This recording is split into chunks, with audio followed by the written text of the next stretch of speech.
అనంతపురంలో జరిగిన వైఎస్ఆర్సీపీ యువత పోరులో పెద్ద ఎత్తున విద్యార్థులు వారి తల్లిదండ్రులు పాల్గొన్నారు. యువత పోరులో పాల్గొనేందుకు వైఎస్ఆర్సీపీ శ్రేణులు భారీగా తరలివచ్చారు. వేలాది మందితో అనంతపురం జెడ్పీ కార్యాలయం నుంచి కలెక్టరేట్ వరకు భారీ ర్యాలీ నిర్వహించారు.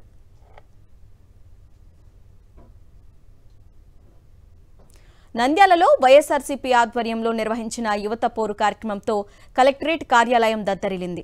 జిల్లా అధ్యక్షుడు కాటసాని రామ్ గోపాల్ రెడ్డి ఆధ్వర్యంలో నూనెపల్లి నుంచి జిల్లా కలెక్టర్ కార్యాలయం వరకు భారీ ర్యాలీ నిర్వహించారు. యువత వైఎస్ఆర్సీపీ శ్రేణులు కూటమి ప్రభుత్వం యువతను నట్టేటా ముంచుతోందంటూ కలెక్టర్కు వినతిపత్రం అందజేశారు. ఇప్పటికైనా కూటమి సర్కార్ నిరుద్యోగ యువతకు విద్యార్థులకు ఇచ్చిన హామీలను నెరవేర్చాలని డిమాండ్ చేశారు. ఈ కార్యక్రమంలో మాజీ ఎమ్మెల్యేలు కాటసాని రాంభూపాల్ రెడ్డి, శిల్పా చక్రపాణి రెడ్డి, శిల్పా రవిచంద్ర కిషోర్ రెడ్డి, గంగుల విజేంద్రనాథ్ రెడ్డి, భూమా కిషోర్ రెడ్డి పాల్గొన్నారు.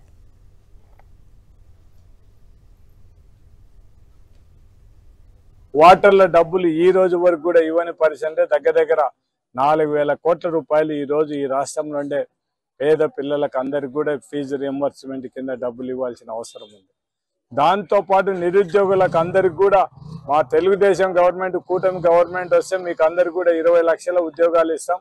20 లక్షల ఉద్యోగాలు ఇవ్వకపోతే నెలకు 3,000 రూపాయల లెక్క మీకు నిరుద్యోగ భృతి ఇస్తామని చెప్పడం జరిగింది.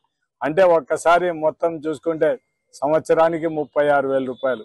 ఈ 2 సంవత్సరాలు చూసుకుంటే 72,000 ఈ రాష్ట్రం నుండే నిరుద్యోగ యువతలకు అందరికి కూడా పెండింగ్ పడిన పరిస్థితి.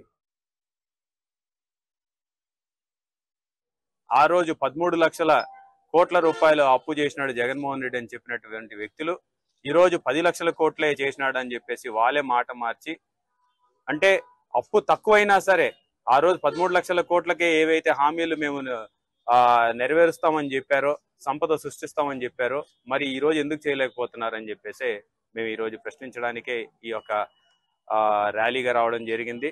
కలెక్టర్ గారికి మెమరాండం సమర్పించడం జరిగింది. మేము ఒకటే కోరుతున్నాం, విద్యార్థుల భవిష్యత్తుతోటి చెలగాటం ఆడొద్దు అని చెప్పేసి కోరుకుంటున్నాం.